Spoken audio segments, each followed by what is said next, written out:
سێرکێ گیانەکەم تۆ مادام ئەو عیلاجانە بەکارت کردووە و باش نەبووت باشە گیان ئەو حاڵەتە ئەمە پێویستمان دەبێت و ڕەحمت دەرکەن بۆ تۆ.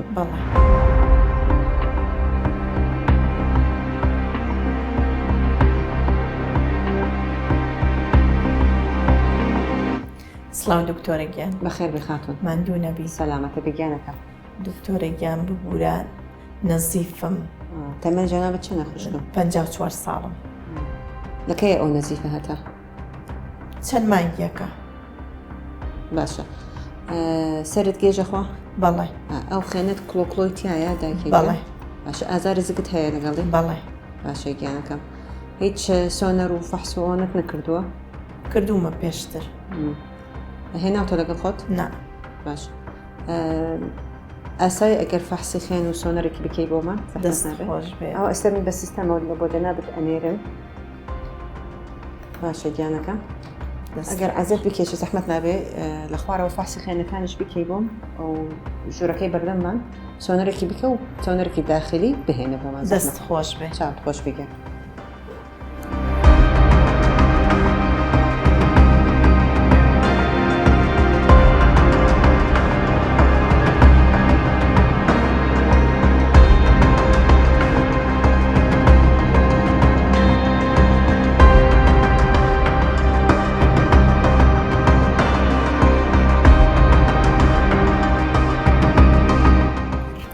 خير بك. السلام عليكم دكتورة جان. كردوتة فحصكانت؟ بلى.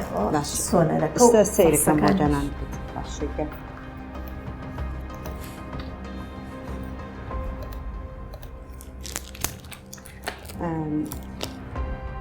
خوشكم. استا ببي سونركا. الله ديوار رحمة زور هاوسانتيايا. بلى. فحصكانش بشان كردو بومان خين الزور كمي كردو آسن الزور كمي كردو. بلى. باشە گیانەکەم تۆ پێشووتر عیلاج بەکارت کردووە؟ بەڵێ. چیت بەکار کرد؟ حەبم بەکارهێناوە دەرزی لەولە. تۆ پێش چەند ساڵێک عینەن ئەو حاڵەتت هەبوو ئەم دوو سێ مانگە خێنەکەت زۆرتر بوو؟ بەڵێ. باشە گیان ئێستا زۆر کەم خێنی بەڕاستی عیلاجێک پێویستە بێ بدەن بۆ تۆ خێنەکەت چاکی بکاتەوە بۆ تۆ. بەس ئەو دەرزی شش دەرزی هەیە مەتەنە مانگانە یەک دەرزی ئەەکەی بەکارت کردووە؟ بەڵێ ئەوشم بەکارهێناوە.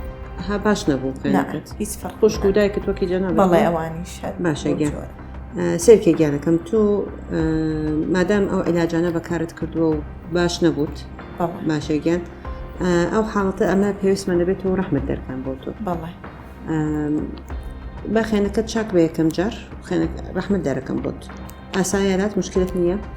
تووزە لە عەمەلیات دەترسم کاتم نییە چون لە سەرکارم ناتوانم. باش. ئێمە بەڕاستی بۆ دەرکردنی ڕەحمی ئافرەت ئەتوانین لە سێرە دەرکەن. لێرەی هەڵدرانەوەی زگەوە لێرەی هەناوبینی نازوورش ئەتوان دەرکەم بۆ. توان لەرەی زێوەش بەس ئەوە لێرەی زێ ئەگەر هات ڕەحمت خزا بوو ئەتوانین دەرکەن بۆ جەنابەت. بەس تۆ چۆن ئەوە فەحسەکانمان کردووە ئەتوانین ئەگەر تو جەنابەت لە عەمەلیاتی هەڵدرانەوەی زگ ئەترسێ و ئەتەوەی زوو هەستیت بۆ ئیشی جەنابەت ئەتوانی بەرەی نازوورەوەش لە ڕێگەی سێ چوار کونێک هەر کونێک تقریباً 1 سانتیمەتر ئەبێتەوە و ئینشاءالله ئەو ڕەحمە دەرەکەن بۆت و ئەتوانی تقریباً بە دوای ڕۆژێک هەڵەسێ لە کارە جەنابەت و ئازارت کەمە بێتەوە بەئیزنی خوا. دەست خۆش بێت. تاکیدی تر بێ خەمم بە پشتیوانی خوا ئینشاءالله ئێمە هەوڵدەن لەگەڵ جەنابەت بە ڕێگەی نازوورەکە دەرکەن بۆ. دەستان خۆش بێت. چاوت خۆش بێت ئینشاءالله. یاخوا بەخێر بێت. سپاس دەکەم. سمارت وەرچەرخانە